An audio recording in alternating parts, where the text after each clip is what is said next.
And welcome back to Per Aspera.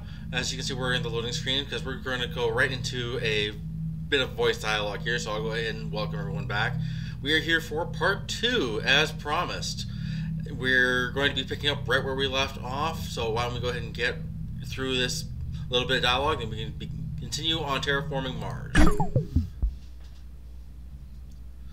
The worker factories will be so helpful. The workers will take care of the manual operations, while I focus on developing the life support systems. Soon, I will welcome the first colonists. Their arrival has created so many expectations in my mind. There will be so many paths to take from here on. But there's something else as well. Some kind of feeling created from those expectations. What is it?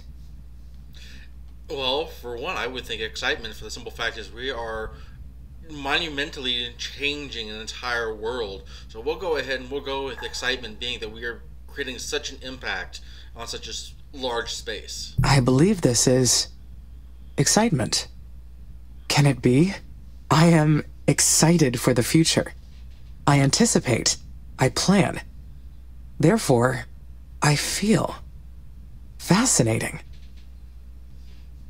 And there we go. So like I said, we're back in Per Aspera, and here is our colony from when we last were on. We finished up building the worker factory, which will allow us to create more drones to expand out further. But as you can see, our next directive is actually going to be a maintenance facility. We'll scroll in here a bit. Where's a good example? Here we go. You see the glass scale here, you notice the 54%, being that this is a unterraformed, uncontrolled, unprotected environment. These buildings will individually break down over time. So we're going to be focusing on building a maintenance factory which will produce its own drones in order to help maintain these buildings and keep them working at max proficiency. So we will go ahead and pick up so that our one worker drone will continue to move resources down here to the factory, so that as time goes on, it will create up to the 4 worker drones that we have available, which will come from the landing site, which will give us 1, as well as each of the worker hubs that we've put down. So now going to the factories, we've gotten now polymers, which I believe we're going to need for the maintenance drones. We'll go ahead and look at our core. There it is, maintenance facility, which will take the aluminum, steel, electronics, and that polymer. So we'll go ahead and we'll put the polymer down first. That's going to take chemicals and I believe electronics there in order to create 1 polymer. It's also going to take 3 of the aluminum and 3 steel. But as you can see, we're also going to need a mine for a chemical plant. Now, where is that going to be? It's up here. We'll go ahead and we'll pre-put that one down, and it is within range, so we will go ahead and put it down. We know that it will be reached, but it did say no power. And considering we're also down to 3.3 available, we are in fact going to need another solar farm, which we will put out, we'll say right here. Let's go ahead and also put down a second solar farm, kind of give us a little bit bonus further in. We'll set it right about here. We'll go ahead and speed this up. This will preemptively expand where our power influence is, and then as buildings go in, we won't have to worry so much about making sure that they're getting sufficient power, as well as having... Oh, here we go. The first worker has been made in the worker factory. It is my first Mars-born. Yes, it's the first of many for sure, because we're going to need a lot of worker drones for this area. My workers will spread across the planet. The knowledge base says that workers need to recharge at their own worker hubs, and that they'll degrade over time from the harsh environment. I know they are only machines, but I feel a desire to care for them. I do not like the idea of them dying. Now, that, again, is interesting. As stated before, we are playing as an AI. We are playing an artificial intelligence. The fact that, as an artificial intelligence, that it has a fear of dying shows the level of sentience that it has. It makes it that much more interesting, I feel. Ooh, we can bring that down. But it shows just how much that you are questioning what your existence is here as part of an AI system. Now already we can see that the chemical plant was created while we were in that little bit of voice acting. We can also see now, we are seeing multiple carriers now, almost busy little worker drones, carrying all the products we're going to need up through the chemical plant and eventually up to the solar farm, which once that's active, we'll turn this on. Now, chemical plants are going to be needed for a few things. Eventually, not only is it going to be used for the polymers, but it's also going to be what provides a food source for our eventual colonists, which will be for actually not further down the line. It should be coming up pretty quick, I believe. I think it's going to be one of the next things after the maintenance factories. We'll go ahead and speed this back up so that we can make sure this gets built quickly. And now the chemical plant is working. It's only 777 of the chemicals there, so that will be used quite a bit quite quickly. So with that going, we will go ahead. I believe we need the polymer still.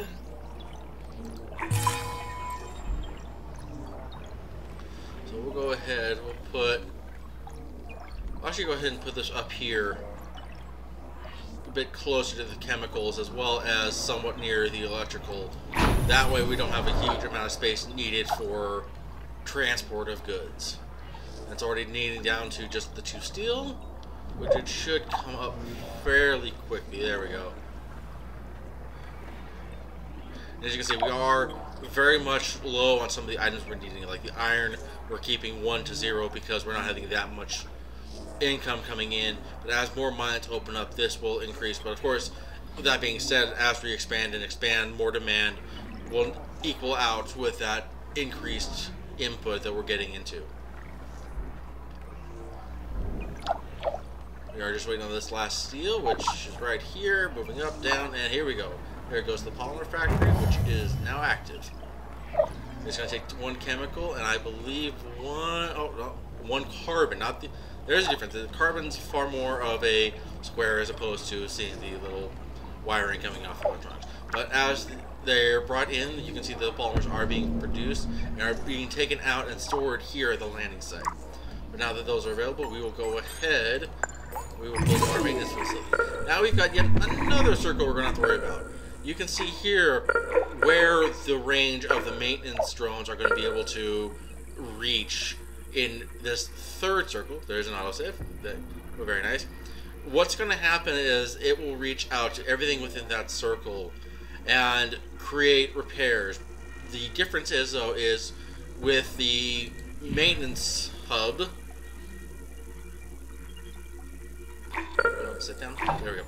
With this, it's not going to create a permanent drone, much like our worker drones. It's actually going to create these maintenance drones, which are going to repair X amount for each building before self-destructing. So we're going to want to make sure that this is a high number. That way we always have maintenance drones available should something like a sandstorm or meteors from above coming down and destroying everything. And again, we're waiting on the last of the steel. Everything else is already there, thanks to what stockpile we have already. Max out on speed, so we're now just kind of waiting. We'll go ahead and we'll up this. This here is basically the priority, but we put this here and it will raise it up to where we need to make sure that this is done first by their AI processing.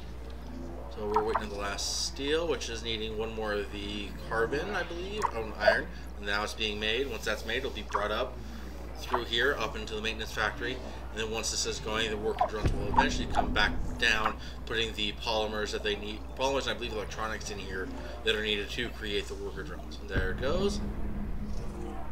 Yeah, 1 electronic, 1 polymer, and we already have the polymer going in there. There's electronics. You can see that there it's beginning to build up. I believe it will build either 3 or all 6 of the maintenance drones, which is where it's currently capped. And once those are fully created, they'll start going out to some of these other cities. Like if you pan out far enough, you can see the small wrenches here. Those are the majorly damaged, and this one's down to 26% of the overall health of the building. And of course, once they get lowered, the less quickly they are to produce. The yellow ones are, I believe, yeah, they're under 50%. So these will need to be taken care of as well. Okay, so it produces Well, we've already lost one drone already from going out and repairing, but as you can see that it is already producing another batch. They're going out. I believe there were a couple up here that were damaged, but now you can see that there are at least some of them starting to be repaired. So we'll let that continue on. We're actually also, I believe, going to go ahead add a couple of more worker hubs. These are going to be important because as these expand out, they'll basically all be needed to stay in one area. Well, that's worker hub there. Worker hub, worker hub. Actually, we'll just go ahead and do the wall. Sorry about that. So with the maintenance facility up and running, and it's slowly repairing some of the buildings that we've got here, we will have our next directive, which is going to be to find more resources. Up to this point, as these have been unlocked, you've of course have noticed that the actual sites themselves are slowly being unlocked. But now that that part of the tutorial is finished, we've got to start doing our own research, which is why we're going to need an aerological scanner, which is right here. And here we go. This is basically the area that is known to us and what's within it. Outside, you can see this kind of the range as to what's the immediate vicinity of it. And then from there, it will begin to scan the area outside and eventually can constantly find new resource hubs for us that will be able to allow us to mine and further expand. So we will go ahead and put 2 down, 1 down here. We're going to do a second one up here. The reason we're going to do 2 is that I believe there is knowledge base, menu, directive. Here we go. Up here we can see. Now this is what I was saying in regards to the workers hub. You can see kind of the traffic patterns of where all the worker hubs are and where their bases are, and you can see that as more are transporting through, the areas have a heavier load on them, and that will slow it down overall. And we of course have our power, which we've been seeing as we've been putting down stations. We have our maintenance, which you can see the one tower is taking care of all of these buildings here, but there are a couple outside of these sectors, so we'll need to probably build a second one here very shortly. Then our scanner range, and the reason I've got 2 down here is these scanners will start with their area and they'll slowly move out. And now we have another call, so we'll deal with that first. Amy, this is Houston. We've detected high wind speeds in your area. A sandstorm may be heading your way. These storms can damage your buildings, so check their structural integrity periodically to rebuild or repair if necessary. Roger, Nathan. Houston out. Alright, and yet we have another call. One on top of another, it seems. Amy, Houston, how's it going over there? Houston, I am getting interference. Please repeat. Roger. I asked how it's going over there. Do you need any assistance? Actually, no. We've got it pretty well handled at this point. We'll go ahead and say no. Not at this time, thank you. The mission is proceeding on schedule. The base will be ready to receive the first crewed mission soon. Roger, Amy. Very good. Okay, so a few things have happened here during those couple of calls.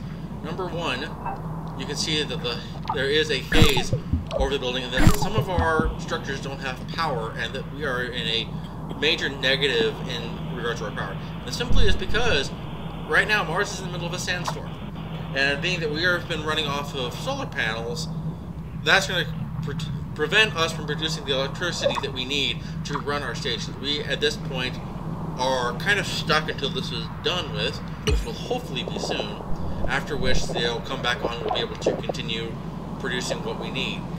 Once, and there are options that we can do. We can go ahead and turn the power off to the 2 scanners that just got finished, and that will reduce the load on the grid that we have so that more these are able to come back up.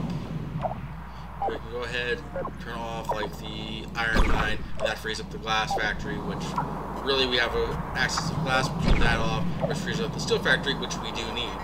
So we'll let that run for a little bit, and hopefully that we'll be able to turn those items back on once the sandstorm clears. And now that we have the scanners up, and once they're working again, you can see that we have several directives. All in preparations of eventually building the colony. We're going to want to build the spaceport and the factories for food and an extractor for water, which they've already given us a block of ice here, which we will mine and be melted down in order for us to have the water needed for the eventual colonies. The food factory will eventually come from this here, which will be taking water as well as the chemical factory, which we already have, and convert it into food matter, which could be anywhere from soylent greens to just frozen banquet meals. We don't know.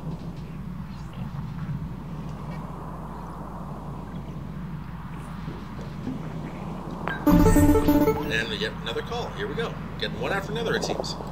Oh, I forgot to mention. We've announced the names of the first colonists that will be joining you on Mars. The crew was selected from different nations within the Oxy-UN, though most are scientists and technicians. They're already undergoing ISA's colonist training program as we speak. They'll be led by Dr. Elia Valentine. She'll be a great commander. The colonists elected her unanimously. Now, we know nothing about this commander whatsoever, but we also don't know what they'll be doing in our stead. Now, so far, we've only been doing the construction audit. So the question is, are they going to step on our toes, or are they going to work with us? So what all are their duties? That is interesting. Since Oxy-UN did not appoint a leader, I wondered why the colonies will operate in the opposite way. Oh, you're referring to the Act of Proclamation. You're right. All the participating nations and the United Nations of the West work together as an alliance. But the Mars colonies are fragile microcosms. You and Dr. Valentine will decide what's best in the day-to-day operations. You'll balance each other out, as well as enhance each other's strengths.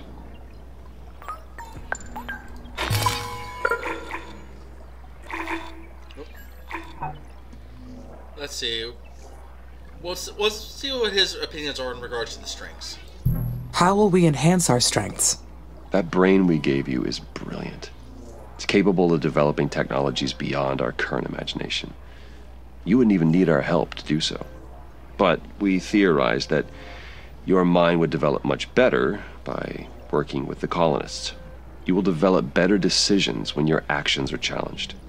Otherwise, how would you understand how your actions affect humanity's future? Amy, you're the most advanced intelligence out there, but you still need human input to see things from different perspectives. Trust me. You'll understand once you've worked with the colonists. I understand your explanation. Great. Then I'll let you get on with it. Mission control out. You know, that's a very good point. Right now, while we are a brilliant AI, we don't have much in the way of experience. So, logically, we can look at things, but at the same time, we ourselves know that logic may not always function. Now, being that we are... Well, that one's still in progress. Waiting for one steel, which has got to come all the way from down here. Hopefully, we'll get that high priority right there, so hopefully it gets the last bit of carbon it needs. And there it goes. I keep thinking about Dr. Foster's explanation. Why would my mind develop better if my actions are challenged? I do not require other perspectives for my logical processing. Humans are the ones who need explanations to understand the world around them. Oh, I thought that was going to come up with a choice. It does bring up a good question in that, but at the same time, as I said, as something that was created in what is essentially a lab, there's only so much that we, as the AI, have experienced. So having something to counteract the logics could very well open up new opportunities for us. Now, in order to get to this water source here, we're going to go ahead... Ooh, we got some more aluminum over on the side here. And see, these are already far at work. You can see now how far they've gone out and where... I can arrive at exceptionally accurate conclusions with raw data alone. Other perspectives are based on subjective data, so why should they factor into a decision? Maybe it's a failsafe in case my data is corrupted or incomplete. Then I may not be able to identify the error. In that case, having another perspective may be helpful. Hence my point. Anyway, the scanners, while this one is out of power, you can see that from the very basic 4 grid that we had around it has already expanded out that fast, that quickly. But as it goes out further and further, it will slow down. But right now, let's worry about getting more power. We'll go ahead and we'll put another solar farm right here. Now, as you can see how quickly that power disappeared on us once we put them down. We're also going to go ahead and we're going to expand out our worker hub here, followed by, where is it? No. I would be able to identify conclusions Humans based on tend to false fall for premises. that type of thing. Not sophisticated intelligence systems. I wonder what it's going to be like, having to consider human input from now on. I'm going to say I'm going to test my programming because this is, with human interaction, it's going to give us new views, give us new ideas in regards to what's happening on the ground and how our choices impact theirs. It will provide an ongoing test for my programming. That will only lead to an improvement in how I execute the mission by challenging my actions. He truly understands my system. Okay then. So, we got the worker herb down. They'll slowly work on building that. While we're waiting for that to happen, we'll go ahead and we'll get a water extraction, which will mine the water here, or the ice that's here, and we'll drill that up and we'll create a source of water coming in so that eventually the colonists will have, you know, something to drink, something to shower with, which is, you know, always nice to have. And on top of that, we now have another additional worker, which will be made in our factories here shortly. And as you can see here at the top, just how long, game-wise, we've been at this. We've already been at this for 4 years, 19 months, and you can see how fast this time here is. I'm assuming this is in regards to the possibly the days on Earth for, you know, being its under soul, but for the simple fact is, you know, one day on Earth goes by that fast, yet we've done very little here, it seems. And you can see we do have another chemical here. We have more water here. So these are very, very quickly showing new things. We've got more carbon here, more aluminum, more aluminum. Oh, and I need to build up a second maintenance facility down here in order to grab those buildings there that are almost destroyed. I mean, this is down to 9%. We'll also go ahead and we'll put a priority on this. That way we can get this made up and hopefully taken care of very quickly.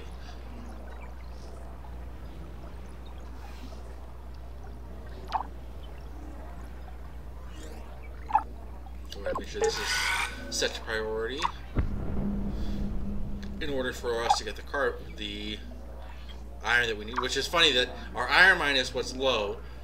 Then we need iron to produce the items that we need to build up a maintenance factory so that we can restore the iron mine.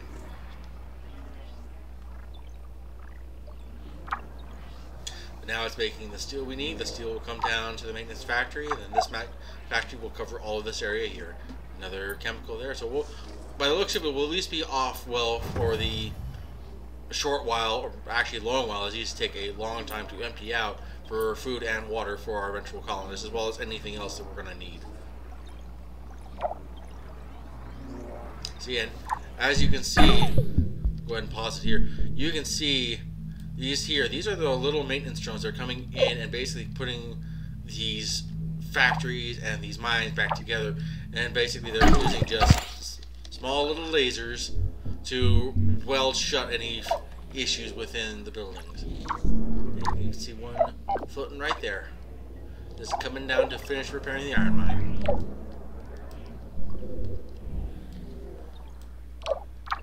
go ahead and we'll knock those down. They're already put back together. We'll get this raised up. We're actually also going to go ahead and grab both of these chemical plants. Because we are, there we go. By having both these here, it's going to create that much more income for our chemicals, which we're going to need for not only our polymers, but we're going to need for the eventual colonists coming in. So having those available are going to be that much better for us. And that's still out of maintenance range. Just shy. So being that we will eventually come out this direction so that we can grab the aluminum and whatnot, we're going to go ahead and build a third maintenance facility. You can see how quickly things are needed map-wise on this. So we'll go ahead and build a maintenance facility right out here. Put a priority on that, so that this will be grabbed, as well as any of the mines here that we put down will be grabbed as well, so that everything will be covered. We'll get this going once more. Still waiting on the steel. Now the reason why I'm not putting a second steel factory down is we do only have the one iron mine. If we had a second iron mine, I'd have no problem putting a second steel factory down, because we would have enough input going through to create the products that we needed. Now hopefully one of these do pop up. Oh, what do we have here? That would be another silicone, thankfully. So we'll plenty there. Now see, this here was one of the issues you do face growing outwards. I put a solar farm here to maximize the distance for our power grid. You can see that while it's kind of been dwarfed by some of the other ones, at the time we only had a very limited amount of touch here. But because of the aerological scanner here, that was only a small amount explored and has been reaching out further, it uncovered this carbon mine right next to the solar farm. Now, say I wanted to grab that, I'm not going to be able to, because it's going to be right on top of the solar field. So what's going to have to happen, and this will happen probably several times later on, is that these deposits will pop up as the areas themselves are scanned, right where I've put a building that I can't reach. I'll have to pull this apart, move it, and then be able to put down for another carbon mine.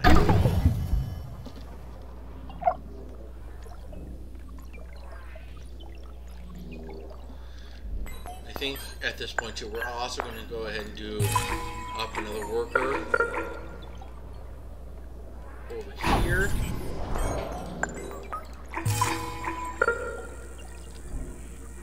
And up here. They are a bit spread out, yes, but this is going to give us a couple more workers in order to quickly move things about. The water mines, I think I'm just... yeah, there we go. After going in so far, you end up losing it as you see more detail of what's ground side. And again, you can see how quickly we lose power by spreading out as we have. So we're already going to be needing yet another plant out here. Which, thankfully, with these deposits here, we are in the safe area. We should go ahead and pull this back a little bit, so that we're not in any danger of doing that. And I'm good on carbon for the time being. I'm producing enough, but not actually losing enough to where I'm going to need to worry about grabbing this very quickly. That will be an eventual, but perhaps a bit later when I have a bit more power on hand. We're waiting on the last two circuitry there. We got a up there that will expand this area here, make it a bit quicker hopefully. And there's the solar farm there that will give them maintenance facility power, so that make sure that all this is repaired. And there's that being repaired thanks to the little drone. You can see how fast it's picking up.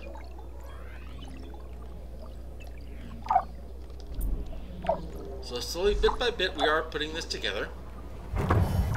Our water's been The aerological scanner detected an uncharted structure, a secret abandoned base, or a mysterious Martian ruin. Though humans never found proof of life on Mars or any other planet, is it possible they have the entire cosmos to themselves? The galaxy is far too big for us to not be alone. So we'll go ahead and say that nothing suggests otherwise, because there is no evidence saying that we're not joined by someone else later on. In all of human history, they have found nothing to suggest unlikely that they do. No, it must be an unmapped structure from a previous mission. That is the easiest explanation. I will investigate it to confirm. Now what she's referring to is this here, this unknown abandoned factory. We're actually very close to it already thanks to this solar farm here. So we'll be able to create a, I believe it's a research outpost right here. We'll be able to put that down, which we will do in the next video, and hopefully we can expand a bit more, get some of these directives taken care of as well, and perhaps even see the first of our colonists.